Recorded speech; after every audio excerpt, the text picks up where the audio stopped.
I'm Kendra Ruczak. I'm here at View Conference 2023 with Joaquim Dos Santos, director of Spider-Man Across the Spiderverse. Thank you so much for being here today. Oh, thanks for having me. Really excited to talk about the film. It's just absolutely beautiful. There's so much to it. That's awesome. Can you tell me a little bit how you first started to approach this project with so many different visual layers, such a complex story? When did you first dive in? I mean, so I came in at the tail end of the first film when it was still sort of in the final phases of lighting and in post-production. And Phil and Chris had screened it for me. We were in a small little screening room, and you know, at that point, I think the trailer had already released, so the animation industry was like aware that this was coming down the line. They just didn't know how hard the film was going to push. Mm-hmm. And I watched the film, and I was blown away by it. And they turned to me and they said, all right, so like, how do we go bigger, essentially? Like, their specific words were like, how do we take the governor off now and like really, really go at it? And I was like, guys, I think you did it. Like, I don't know what to I don't know where it goes from here. You know, especially that collider fight at the end. I was like, I don't know what to do. But I think with anything, you start with like a really simple idea. So there were two things. The first film was about, you know, these characters sort of invading Miles's world and invading his space and sort of like imposing themselves on him. The second film was really about Miles and Gwen sort of going out and doing the opposite and sort of imposing themselves on these other worlds. Oh, yeah. So by nature, that was already sort of a bigger idea. And then the idea, you know, that's sort of a big, fantastical, supernatural idea. But the other idea is that, you know, we've all felt a version of insecurity of feeling like you don't belong, feeling like you're trying to figure out your way into the world. I can remember being of a certain age and sort of making that separation from my parents. Mm-hmm. My kid's 8 years old. I was holding his hand. This was like just a few months ago. And his friends came up and he pulled his hand away and he didn't want me to hold his hand anymore. So those things, you know, Kemp, one of my fellow directors, both Kemp and Justin have kids that are like Miles's age. And they were going through a lot of what Miles was dealing with his parents. Mm-hmm. So that relatability, those ideas sort of transposed on top of those big supernatural ideas, that is really the kind of ignition point for how these films get thought of. I love that. So it's really about the human side of things, the emotions. It is. I mean, if even if you stripped away this Spider-Man motif, and there's still compelling drama that's playing out between Miles and his parents and Miles and Gwen, and I sort of joke about it, but like I really wouldn't mind seeing just a Miles day-to-day life film that doesn't even deal with him being a spider person. I would love to see that too. Yeah. Oh, there's so many things to explore in the universe. Wow. Were there any parts of the film, any sequences that really stood out to you in terms of being extra exciting to work on, extra complicated? Yeah, I mean, one of the things that was really near and dear to my heart, to all our hearts, was this idea that, oftentimes when an animated film is made, and then after the film comes out, they release these art of books, right? Mm-hmm. And so you look at the art in there, and this is across live action and animation. Yeah. And then you look at the final product and you say like, man, this art was so inspiring and had such a spontaneity to it, or you could really feel the hand of the artist. It was sort of our mission to make sure that the art was like one-to-one represented on screen. Oh, wow.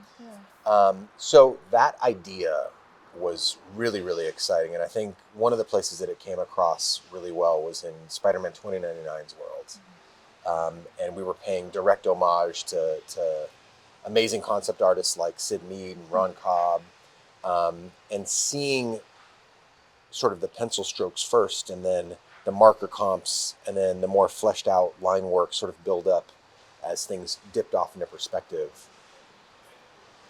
As just like a fan of art, that was really, really exciting to do. Wow, that's so exciting. Yeah. I know what you mean about those books. It's really great to be able to see the art and to know that you really wanted that to actually be represented in the film. Actually see it. Yeah, one-to-one. We didn't want to pull any punches. We didn't want anybody to feel like, we had shortchanged them on that promise. That was the goal. Wow. So how did you accomplish that? How did you communicate with your artists, with your animation visual effects teams to make that happen? I mean, it's a huge orchestra, right? Mm-hmm. So you have artists and leads that you put absolute trust in. We have, as directors, we have the advantage of being able to like sort of go into a room and talk about the emotionality of a scene, or bringing in sort of reference images and saying like, we'd really like something that evokes this feeling. Then we have a slew of amazing artists that will get to work on that, and then the handoff between, Sony Animation and Sony Pictures Imageworks, they're technically like two sort of separate entities, but we really work as one unit. And that shorthand, they've worked on so many films together, going back to like Cloudy with a Chance of Meatballs. I think that handoff is like, it's like speaking a language without words, They have a way of interpreting like our emotionality and our lack of like technical know-how into what tools will need to get built in order to achieve the things that we're asking. And for every world, and in Gwen's world in particular, almost for every scene, those scenes were built uniquely. Yeah. Gwen's world doesn't obey one light source that sort of carried throughout all the scenes. So you have new setups for all those scenes. They were just willing to go into battle for those ideas every single time. Oh, that's wonderful, and it really shows in the film. Right on. Excellent. Awesome. I'd love to go back to the beginning of your career. Yeah. How did you really launch your path to going on to direct a huge animated feature like this? I was sort of the world's worst student in the world. I don't recommend this path, but I didn't, I was, much like Miles, I was sort of, graduated high school with a bunch of my friends, and a lot of them started going off to college. And I, from a very young age, knew I wanted to do something artistic. I grew up in LA, so my high school was right down the street from Film Roman, where they were making The Simpsons. I'd walk home from school and literally watch the animators like designing The Simpsons right there. So cool. So I was really lucky in that it was around me. And so I could see it. It felt tangible, but breaking that barrier and just getting in seemed almost insurmountable. But the luck of growing up in the area is that all the people that worked at those studios at night basically got together and said, hey, we need to teach like a new generation of artists. It's unaccredited, but it taught you from the people that were making the films during the day. Oh, wow. They got together and they formed like a little technical school. Oh. And I was literally slinging coffee at the Coffee Bean and Tea Leaf, and at night going and taking these courses at this school. And I found storyboarding. I loved comic books. I loved animation. I loved film. And when I took my first storyboarding class, I realized like, oh my gosh, I think this is sort of like a combination of all these things. Right, you're telling a story, you're speaking through a camera lens, you're really setting a pace. And my teacher at the time, he said to the class, he said like, hey, secretly, what you don't realize that the story artist is kind of the director at the top. Oh. Like you're really dictating a pace that the director will then internalize and make decisions on, but you really get to set a pace. And that seemed exciting. So my path was story artist. That was sort of a direct shot to directing to producing, and then on to directing a feature film. Oh, wow. It's amazing that you were able to have that opportunity that you found those teachers early on. That's amazing. Yeah. I mean, I think if you have a passion for something and you really, because I was one of those kids that my mom thought like, is there something wrong with you? Because you're in your room all day drawing. And I wouldn't go outside. I wouldn't, if you really have a passion for something, like you will find a way to make it part of your life. Even if it's just a hobby, I mean, if I'm not drawing for work, I'm drawing because I enjoy drawing.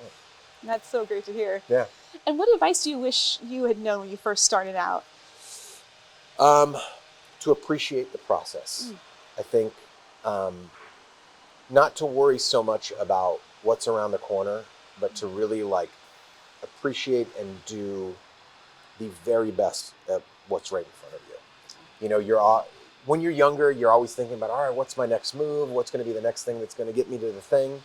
And I think what I realized, and I was fortunate enough to realize really soon, is that it's the work that's directly in front of you that's going to speak on your behalf and get you to the next thing.